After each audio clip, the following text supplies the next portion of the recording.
Hello, I'm Bill LeMay, and thank you for watching Community Matters. We hope you continue to watch as we discuss issues facing our community and provide you with the resources and information needed to find solutions.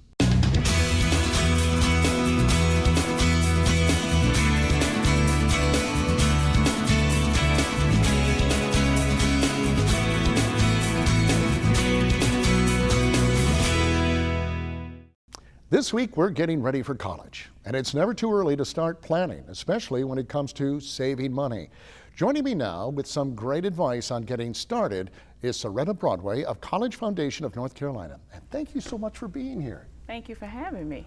Wow, college is expensive now, isn't it? Yes, it is. Yes, it is. And not decreasing, increasing. It is increasing. Absolutely. Well, what kind of financial packages are available today for the folks? Well, we have several different types of resources that are available to families when they begin applying for financial aid. Of course, the most common and most popular ones is scholarships. Everyone wants that free money that doesn't have to be repaid. And there are a plethora of merit-based as well as need-based scholarships out there. College Foundation of North Carolina has a wonderful resource that is geared toward scholarships that are geared toward North Carolina residents who are attending North Carolina schools primarily. But we do have scholarships for students who may be going out of state as well. So that's an area that we would encourage students and parents to go to.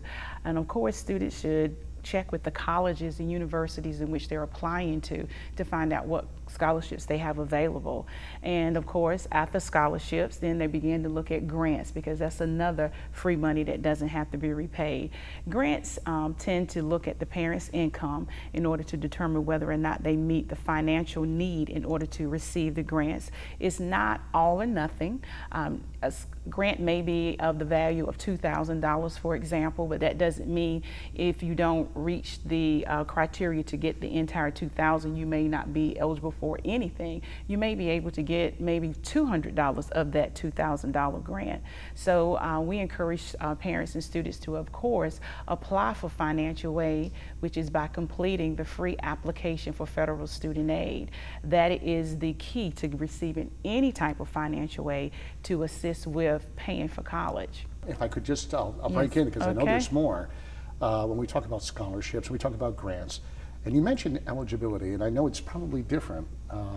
You mentioned income for the federal grants. How about scholarships? Are they as varied as I'm thinking they might be? Well, you have merit-based. Merit-based scholarships, of course, are looking at the student's academics or special talents that he or she may have, such as music, art, drama, or athletic ability. And then we also have need-based scholarships, and that need-based scholarship is going to be looking at the parent's income in order to determine whether or not they meet the criteria in order to receive those funds. When do they start applying for scholarships? Is it the senior year in high school or before? They could start before. There are scholarships actually that middle school students can apply for, and those monies can be held for them until they are ready to go to college. And we encourage students as early as freshman year to begin seeking out scholarships, because they are very, very competitive. And the more they are aware of the criteria that needs to be met, the more time they have to meet those criteria. But of course, the most common time of the year is during their senior year. So right after school starts back in the around August, your traditional schools or what have you, students began seeking out scholarships by going to various websites in order to find them. And of course, I mentioned CFNC, you have College Board, you have FastWeb, and then of course check with the college that they will be attending, or check with civic groups that the parents may be involved in or their employers. So there's so many different types of scholarships out there. See, and we're still talking, before we get into loans, there's also savings. And there's a wonderful program for folks, and it's not often the government does something wonderful, but I think this is wonderful. You said that, not me. I know. But it's the 529. I mean, this is a win-win for parents and kids. Absolutely, absolutely. College Foundation Incorporated and North Carolina State Education Assistance Authority began servicing and administering the 529 plan for the state of North Carolina back in 1998. It was approved by the General Assembly back in 1996, and we rolled it out July 1st of 1998. And it was called then the College Vision Fund. and we had one investment option for our residents in the state to participate in, and we received some comments wanting to have more options as far as investment options are concerned. So we renamed it North Carolina's National College Savings Program, and as of today we have 14 different investment options for parents and loved ones to invest in if they choose to invest in the 529 plan. And we have them listed least aggressive to most aggressive.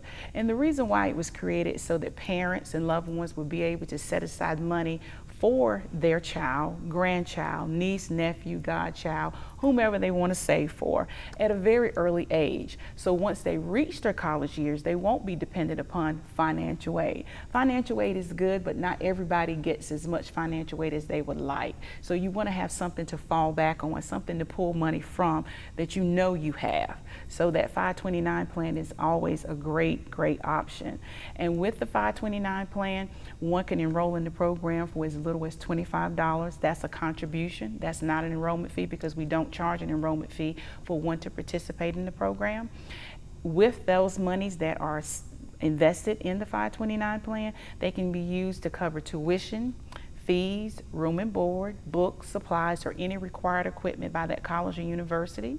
They're also exempt from paying federal and state taxes on the earnings as long as they're used for qualified higher educational expenses. That's the good part. That's the All good of this part. is good, but that's a really good point.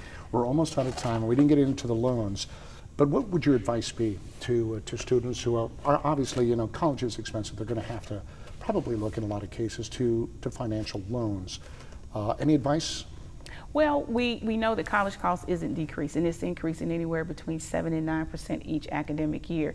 And it's a necessity for a lot of households. We encourage students and parents to only borrow what they absolutely need, nothing extra. If a grant may come available to them later in the school year after they've already taken out the student loan or the Parent Plus loan, return those monies back to the lender so that it can decrease the amount in which they have to pay back when that loan does go into repayment.